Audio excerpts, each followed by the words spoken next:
So as I'm sure most of you saw in last night's game between the Nuggets and the Suns, that the Denver Nuggets were eliminated from the playoffs after being swept in convincing fashion. Now, of course, after this loss, social media started exploding about Nikola Jokic, this year's MVP, how he was exposed, now he should have never won the award, and then some took it even a step further to say that the Nuggets should look to trade Jokic because clearly he's not a franchise player. And then I saw some Bulls fans who claimed that Bulls should consider trading Jokic and that they would actually have a legitimate chance getting him because after all, the Bulls EVP Arturas Karnisovas drafted him back when he was managing the Denver Nuggets. Well, I am here to tell you that that is all absolutely absurd on all these points, and that's what I want to talk about in this video. So what's going on, everyone? You're listening to Bull Central here. Hope you're all doing well. Guys, if you caught my last video, I had mentioned at the beginning of it that I will be doing a live stream Q&A session where you guys can interact and ask me questions live. Yes, I will be on video for the live stream. A lot of you guys have been asking me to do this live Q&A for months now, and since we're in the off season, for the Bulls anyway, but still in the playoffs for the NBA, I figure what better time than to do it now. I'm scheduling it for tomorrow at 6:30 p.m. Central Time. I've included a link for the scheduled live stream below so you can add it to your watch list if interested. I'll also be doing a live stream during the NBA draft lottery in the hopes that the Bulls get lucky, which will be taking place next Tuesday, so be on the lookout for that as well. Anyway, back to the topic at hand. So, as I'm sure most of you guys know, I have been doing some occasional NBA content during the offseason, but generally trying to tie it back to the Bulls in some way, as I do like to keep this channel dedicated to Bulls content.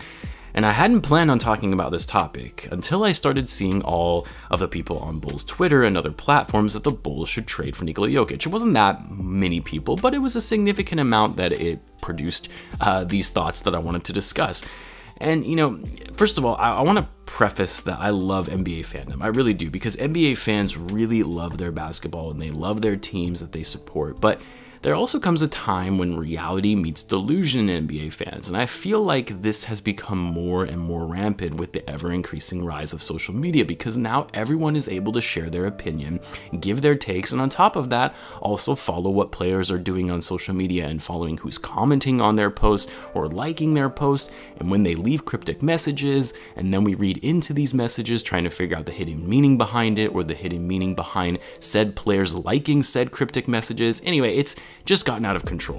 As sometimes, you know, it gets out of control, then a narrative that is completely false and outlandish starts becoming true. So when I saw people saying that last night that Jokic was exposed for the fact that the Nuggets were swept in the second round, and slowly but surely it started getting more and more out of hand with folks saying that Jokic needed to be traded, and then Bulls fans were saying that Jokic was potentially going to be an option that they could trade for, I had to step in and end this narrative. So I'll start with this. First of all, Nikola Jokic absolutely deserved the MVP this season. Just because he got swept in the second round does not mean that he shouldn't have won the MVP. Like, some people often forget that, first of all, the MVP is a regular season award and playoff appearances should not be taken into consideration. And when a guy like Jokic, who plays the whole season, not missing a single game, averaging 26.4 points per game, 10.8 rebounds, and 8.3 assists, yes, 8.3 assists, for a center on incredible efficiency with a PER of 31.3, and you lead your team to the third best record in a stacked Western Conference. Oh, and losing your number 2 option in the middle of the year to a season-ending injury in Jamal Murray. Like, yeah, you deserve the MVP. I know a lot of people felt that Joel Embiid should have won it, and there was definitely a claim for him to win it given how the Sixers performed and the insane season that he was having, but he also missed some time due to injury. And even the injury aside, I don't think Embiid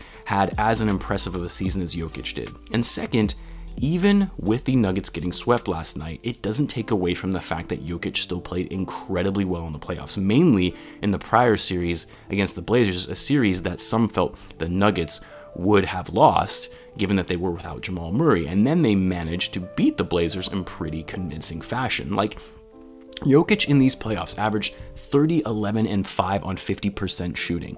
That is not something a person that is getting exposed for, nor is it poor performance by any means. In Game 3 in this series alone against the Suns, he scored 32 points, 20 rebounds, and 10 assists in a losing effort.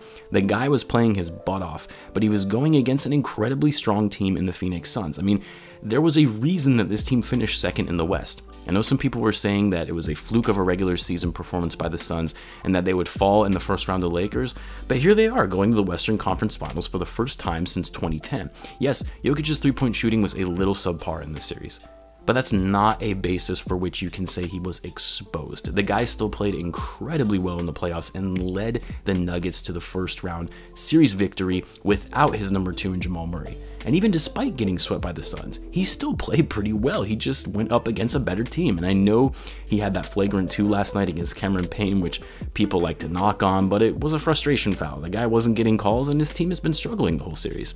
Now, to those who have been saying, well, Jokic is out, the Nuggets need to trade him, which, mind you, this wasn't that many people that I saw online saying this, but it goes back to the ever constant narrative that when a star player loses badly in the playoffs, that they're somehow exposed and their team is unhappy with their play and is now considering trading them, just like all of the other rumors that we saw surrounding Damian Lillard, although that one has a little bit more credibility to it given Lillard has been busting his ass for the Blazers and they can't seem to build a team around him to make a deep run in the playoffs. But look, the Nuggets are not going to trade away their franchise player, a man who just won the MVP, is the best center in the game of basketball and a top 5 player in the league. They are not going to look to trade him because he got swept by the Suns.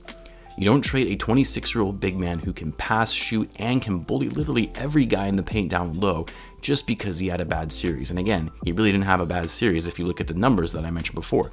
That is the most ludicrous thing I can possibly think of, unless the Nuggets front office is just that dumb to even consider trading him for something like this, which they're not, just trying to show how insane something like that would be. So for the few Bulls fans, I love you. I'm a diehard Bulls fan and I love the optimism. I myself am more of an optimistic fan, but come on now, there is no way the Bulls are getting Jokic this offseason. Now in 2 years, when his contract expires and say the Nuggets still struggle to get out of the West, that's potentially a different story.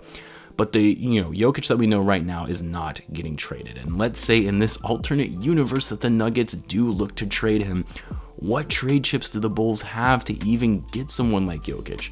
You have to include LaVine and Vucevic to even get the Nuggets to entertain a trade. And even then, it likely probably wouldn't be enough because, yes, I get it, LaVine and Vucevic are all-stars, and LaVine has still been getting better every season. The fact of the matter is you're talking about a superstar, a generational talent, MVP player that just won the award.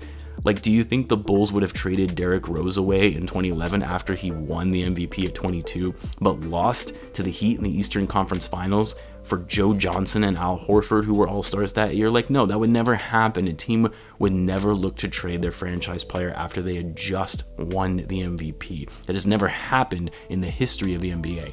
Like, come on now, guys. Has NBA fandom really gone that far astray from reality and what is actually practical in the world of the NBA?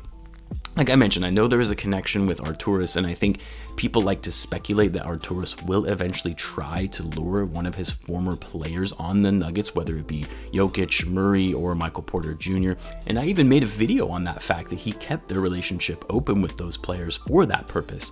And those players always speak very highly of him with a great deal of respect. So yes, it's possible that a few years down the line, if things don't go well for the Nuggets over the next couple of seasons, and when these guys become free agents, yeah, you better believe Arturas will be aggressive in trying to bring one of them into the organization, as he's familiar with their play, and he hand selected them when he was managing the Nuggets for a reason. But this offseason, no, it's not happening. What were your guys' thoughts and reactions though to the Nuggets getting swept last night? Were you surprised, or was it to be expected given the Nuggets have been without Jamal Murray? Let me know in the comments. Don't forget, I'll be having a live Q&A session tomorrow after quite a few months of this being requested by you guys, so be sure to tune in if you're interested. I have a link to the scheduled stream below, and as always, be sure to subscribe if you're a Bulls fan, as I do post daily Bulls content with occasional NBA content. Thanks again for tuning in, guys, and I will catch you in the next one.